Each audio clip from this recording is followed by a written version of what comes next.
सुनीति जी के पुत्र का नाम है श्री ध्रुव जी और सुरुचिका के पुत्र का नाम है उत्तम। एक बार ध्रुव जी महाराज से किसी ने कहा आपके पिता राजा हैं। पहले तो बेचारे समझते नहीं थे मेरे पिता कौन है। आपके पिता राजा हैं और राजा का प्यार आपको प्राप्त होना चाहिए। महाराज का घर बता दिया कि इसी तरफ है, वहां राजा बैठे हुए हैं और आपके भाई को बहुत अच्छे ढंग से दुलार प्यार कर रहे हैं, तुम भी जाओ, तुमको भी स्नेह प्रदान करेंगे। ध्रुव जी महाराज दौड़ते दौड़ते गए। पलथी में, एक पलथी में उत्तम बैठा हुआ था, दूसरी पलथी में बैठने के लिए तैयार हुए श्री ध्रुव जी महाराज। राजा ने भी हाथ बढ़ाया लेकिन सौतेली माने डांट लगाया। नूनम भेद भवान यस्य दुर्लभेर्थे मनोरथः। अरे तुम्हारा यह मनोरथ दुर्लभ है, तुम दासी के गर्भ से जन्म लिए हो। बालोसिवत नात्मन अन्य स्त्री गर्भ संभृतम। तुमने दूसरी स्त्री से जन्म लिया है, इसलिए इस गोद में बैठने के अधिकारी नहीं हो। यदि इस गोद में बैठने की इच्छा है तो तपसाराध्य पुरुषम तस्य युवा अनुग्रहेण में गर्भे तम साधयात्मानम यदीक्षसि निपासनम। परम पुरुष परमात्मा की आराधना करो। वे प्रसन्न होकर के जब आपको वरदान दें तो आप वरदान मांगो कि मैं सौतेली मां के गर्भ से जन्म लूं, तब तुम इस गोद में बैठने के अधिकारी होगे, इस गद्दी के अधिकारी तब तुम होगे। श्री ध्रुव जी महाराज पिता की गोद में बैठ नहीं पाए, दौड़े दौड़े अपनी माता सुनीति के पास गए, सारा वृत्तांत बताया। सुनीति ने कहा बेटा किसी का अमंगल नहीं सोचना चाहिए, तुम बदले की भावना को मत हृदय में धारण करो, ईर्षा नहीं रखना चाहिए, ये तो व्यक्ति का सबसे बड़ा दुश्मन है। राग देश ईर्षा ये व्यक्ति का सबसे बड़ा दुश्मन है। बाहरी दुश्मन से तो हम बच सकते हैं लेकिन इससे बचना बड़ा कठिन है, इसलिए इसका आश्रय मत लो। मां मंगलम तात परे सुमस्था भुक्ते जनोयत पर दुख दस्त सत्यम सुरुच्या भीतम भवान में यदुर्भगाया उदरे गृहीतः। हे बेटा दूसरे का अमंगल मत सोचो। संसार के जितने प्राणी हैं सब अपने अपने कर्म का फल भोगते हैं। मेरा भी शायद ऐसा ही कर्म रहा हो कि मैं सब प्रकार से अपमानित हो रही हूं, आप अपमानित हो रहे हो, तुम भी दुर्भाग्यशाली, मेरे कारण तुम भी दुर्भाग्यशाली हो। हमारे गर्भ से जन्म लेने के कारण तुम्हारा भी दुर्भाग्य है। इसलिए हे बेटा दूसरे का अमंगल मत सोचो, अपने ही भाग्य को ऐसा कुछ समझ लो कि हम लोगों का ही ऐसा भाग्य है। श्री सुनीति जी ने ध्रुव जी को लड़ाई का मार्ग नहीं समझाया है, भक्ति का मार्ग पकड़ाया है। आराधया धोक्षत पाद पद्मम, अधोक्षज भगवान के पाद चरण कमलों का आश्रय लो, उनकी आराधना करो। ऐसा करने से होगा क्या, तुम्हें परमपिता की गोद प्राप्त होगी।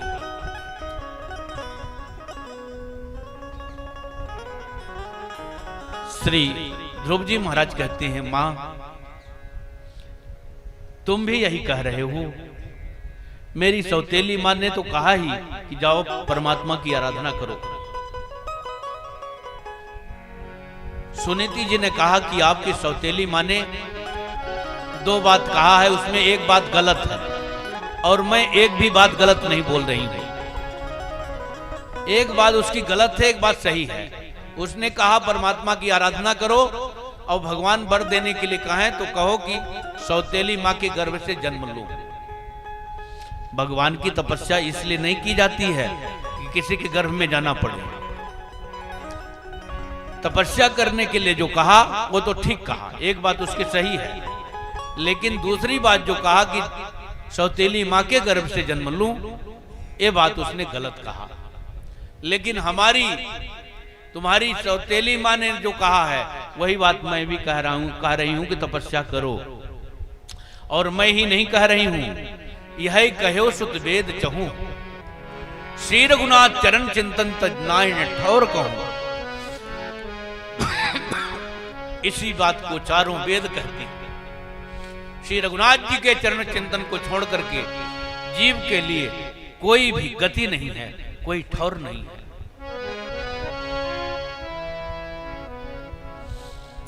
भगवान के चरणार बिंदुओं का आश्रय ही एकमात्र जीव के लिए सहारा है। चढ़ो मैं तो तब पद नाव हरि, हमारे स्वामी जी महाराज एक पद में लिखे हैं, चढ़ो मैं तो तब पद नाव हरि, हे हरि मैं आपके चरण रूपी नौका में असवार हो गया हूं, आपके चरण कमल रूपी नौका में असवार हो गया हूं, और इस चरण कमल रूपी नौका में चढ़ करके मैं इस भवसागर को पार करना चाहता हूं, इस भवसागर से पार होना चाहता हूं। और है भी यही बात सच, जैसे उड़ जहाज को पक्षी फिर जहाज पे आवे, मेरोपन आनंद कहां सुख पावे। जैसे जहाज में बैठा हुआ पक्षी दाना चुगने के लिए चारों दिशाओं में दौड़ लगाता है, लेकिन जब उसे अन्न नहीं मिलता है तब वह सोचता है अन्न तो मिला नहीं, अन्न तो मिला नहीं, जान ऊपर से जाएगी, इसलिए उड़ान छोड़ करके जहाज में बैठ जाओ तो प्राण बच जाएंगे। तो उड़ान छोड़ करके जहाज में आकर के बैठ जाता है तो उसके प्राण भी बच जाते हैं, और जब जहाज पार लगती है तो उसे अन्न भी मिलता है। तो जैसे उड़ जहाज को पक्षी फिर जहाज पे आवे, मेरो मन अनंत कहां सुख पावे।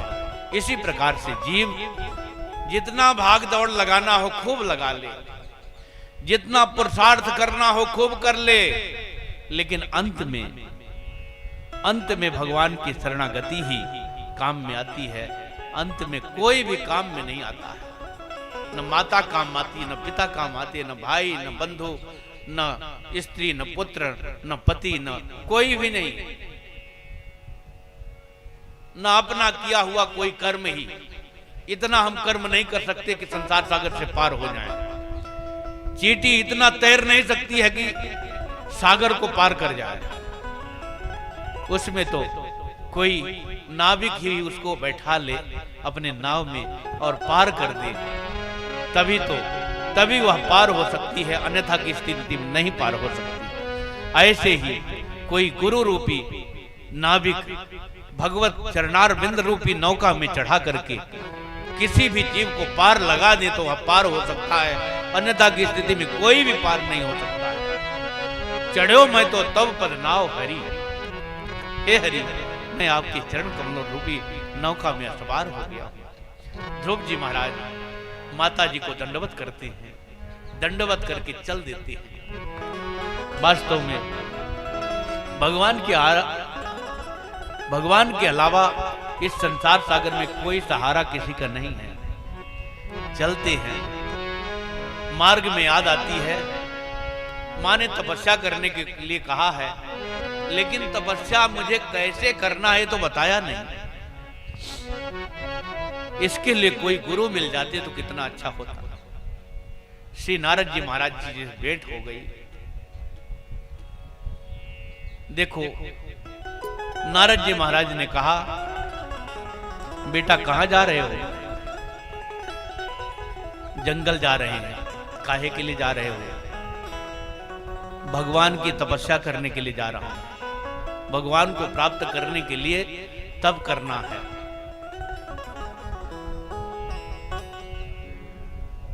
जंगल में बब्बर शेर रहता है, भगवान नहीं बैठे हैं।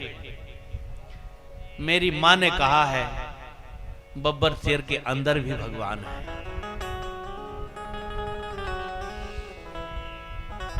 दंडवत किया श्री नारद जी महाराज जी को। श्री नारद जी महाराज ने कहा, पहली सीढ़ी सही है, दूसरी सीढ़ी भी सही है, विश्वास है मां के वचनों पर। खाओगे क्या जंगल में? कितनी बार भोजन करते हो? मेरी मां गोद में बैठा करके जब मुझे भूख लगती है 2 बार 4 बार 10 बार, अब 5 साल का लड़का कई बार खाता होगा, जब भूख लगती है खिला देती है। तो वहां जंगल में कौन खिलाएगा? मेरी मां ने कहा कि जब दांत नहीं थे तब दूध दिया है, अब दांत दिया है तो अन्न भी दे हैं, दांत दिया है तो अन्न भी देंगे। इसलिए चिंता किस बात की? भोजने छाजने चिंता वृथा कुर्वन्ति वैष्णवा। भगवान के भक्त को भोजन छाजन की चिंता नहीं करना चाहिए। भगवान विश्वंभर हैं, विश्व का भरण पोषण करने वाले हैं, क्या अपने भक्तों की उपेक्षा करेंगे? श्री नारद जी महाराज परम प्रसन्न हुए, कहते हैं, बेटा एक बात और रह गई आपसे करने को। क्या गुरुजी? तुम्हारी अवस्था देख करके मुझे बड़ी दया लगती है। ये अवस्था भजन करने की है, तपस्या करने की है। गुरुजी ये बताइए, किसी शास्त्र में लिखा है कि 5 साल का लड़का भजन नहीं कर सकता? नहीं, ये तो नहीं लिखा है, परंतु तुम्हारी अवस्था देख करके मुझे थोड़ी दया लग रही थी।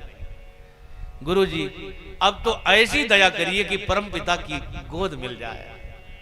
अब इस दया को छोड़ दीजिए, ये झूठी को छोड़ो, अब ऐसी दया करो कि परम पिता की गोद मिल जाए। और श्री ठाकुर जी की कृपा से उन्हें सहारा मिला। आइए भजन का हम लोग आनंद लें, उसके बाद ठाकुर जी से मिलान कराते हैं श्री ध्रुव जी का, और उसके बाद कथा को विश्राम देते हैं। ध्रुव जी महाराज को श्री नारद जी महाराज ने उठा करके हृदय से लगाया है। सुंदर 12 अक्षर मंत्र का दान किया है। ध्रुव जी महाराज को मंत्र बताया है, विधि बताई है और स्थान बताया है। मधुवन में जाकर के, मथुरा के पास मधुवन है, वहां जाकर के तपस्या करना। श्री ध्रुव जी महाराज मधुवन में जाकर के मंत्र का जाप किया है और कुछ दिनों को तक फल खा करके रहे हैं, कुछ दिनों तक जल पी करके रहे हैं, कुछ दिनों तक वायु पी करके रहा है और कुछ दिनों में वायु का भी परित्याग कर दिया। नैवम सब देवता लोग घबरा करके भगवान की स्तुति करने लगे। नैवम विदामो भगवन प्राण रोधम चराचरस्याखिल सत्व धाम्नः विधेहि तन्नो बृजनाथ विमोक्षम प्राप्ता भयाम त्वाम शरणम शरणम। भगवान की शरणागति सबने ग्रहण किया। भगवान कहते हैं, चिंता मत करो, मैं ध्रुव का दर्शन करने के लिए जा रहा हूँ। जितने भी भक्त आज तक हुए हैं सबको भगवान दर्शन देने के लिए जाते थे, लेकिन ध्रुव जी महाराज ऐसे भक्त हुए हैं जिनका दर्शन करने भगवान स्वयं जा रहे हैं। टकटकी लगा करके ध्रुव जी महाराज के पास भगवान प्रकट हो गए हैं और ध्रुव जी महाराज टकटकी लगाकर लगातार देख रहे हैं। कुछ स्तुति करते नहीं बनता है। श्री ठाकुर जी ने उनके कपोल का स्पर्श किया है अपने पांचजन्य शंख से। कृतांजलिम ब्रह्ममयन कंबुना परस्पर्श बालम कृपया कपोले। अपने पांचजन्य शंख का स्पर्श कराया है और उनकी वाणी प्रस्फुटित हो गई, स्तुति करने लगे।